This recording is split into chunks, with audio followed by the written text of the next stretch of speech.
ഇന്ത്യയിലെ ആദ്യ vertical lift rail പാലമായ Pamban പാലം പ്രധാനമന്ത്രി നരേന്ദ്രമോദി നാടിന് സമർപ്പിച്ചു. ഉദ്ഘാടനം പ്രധാനമന്ത്രി നിർവഹിച്ചു.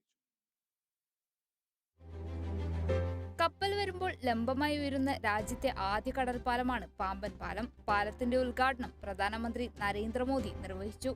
രാമേശ്വരത്ത് നിന്ന് താമ്പരത്തേക്കുള്ള പുതിയ തീവണ്ടി സർവീസിന്റെ ഫ്ളാഗ് ഓഫും പ്രധാനമന്ത്രി നിർവഹിച്ചു.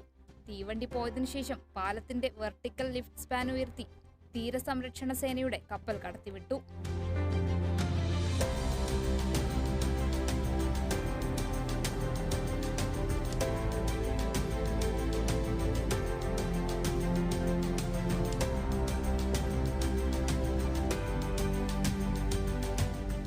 ആദ്യം വെർട്ടിക്കൽ ലിഫ്റ്റ് താഴ്ത്താൻ സാങ്കേതിക ബുദ്ധിമുട്ടുണ്ടായെങ്കിലും പിന്നീട് പ്രശ്നം പരിഹരിക്കുകയായിരുന്നു. ഇന്ത്യൻ റെയിൽവേയുടെ എഞ്ചിനീയറിംഗ് വിഭാഗമായ റെയിൽ വികാസ് നിഗം ലിമിറ്റഡാണ് 535 കോടി രൂപ ചെലവിൽ പുതിയ പാലം പണിതത്. സമുദ്രനിരപ്പിൽ നിന്ന് 6 മീറ്റർ ഉയരമുള്ള പുതിയ പാലത്തിന് 2.8 കിലോമീറ്ററാണ് ദൈർഘ്യം. 1911 ആദ്യമായി പാമ്പൻ പാലം നിർമ്മിച്ചത്. 1964 രാമേശ്വരത്തിലുണ്ടായ ചുഴലിക്കാറ്റിൽ തകർന്നതോടെ ധനുഷ്കോടിയുടെ ഭാഗങ്ങൾ കടൽവെള്ളത്തിൽ മുങ്ങുകയായിരുന്നു.